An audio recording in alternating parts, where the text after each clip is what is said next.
Shirvo. Thanks, Nat. The Optus CEO is set for a grilling in the Senate this morning. It comes after last week's network outage cut off communications for businesses, hospitals and even rail networks. The telco says a routine software upgrade was to blame, but that's little comfort to the almost 10 million customers who lost connectivity, including some who couldn't even call 000. For more, we're joined by Senator Hollie Hughes, who is on the Senate committee investigating the Optus outage. Good morning to you. Senator, what's your number one burning question for Optus this morning? Well, it was interesting to see this week that the CEO said that, when it came to compensation, businesses probably didn't really require it that were affected by the outage because they tended to have contingency plans. And I found that to be just absolutely extraordinary because what was Optus's contingency plan here?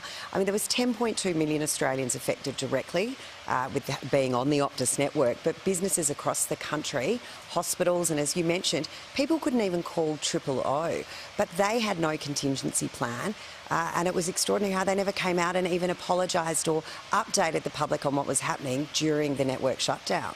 Yeah, you're absolutely right. We've heard here at Sunrise from many small businesses that were so far down on revenue that it causes a huge difference for a small business that are trying to pay the bills day to day. In regards to the reasoning behind why it happened, a routine software upgrade, is that acceptable? Well, Singtel have now come out, the parent company, saying that that's probably not true because, as they've acknowledged, Optus here, Ms Bayer Rosmarin came out saying it was after a software update that the network shut down and routers had to be restarted physically. But Singtel have come out just yesterday and late last night saying that, well, they did the software update. Optus knew it was coming. It took about 20 minutes and the network was still up and running after that was complete. So we're still waiting to hear from Optus, and hopefully we will today. A little bit of an update, but I think if I was the CEO and Singtel had made that statement, kind of felt like they were throwing her under the bus a little bit there. Yeah. So I'm sure while she's not looking forward to spending the morning with us, she's probably not being welcomed with too many open arms by Singtel at the moment either, it would seem. Because this is Optus's second crisis within 13 months. You would think their crisis management team may have got a little bit more over these sorts of issues and understood that being on the front foot is where they should have been.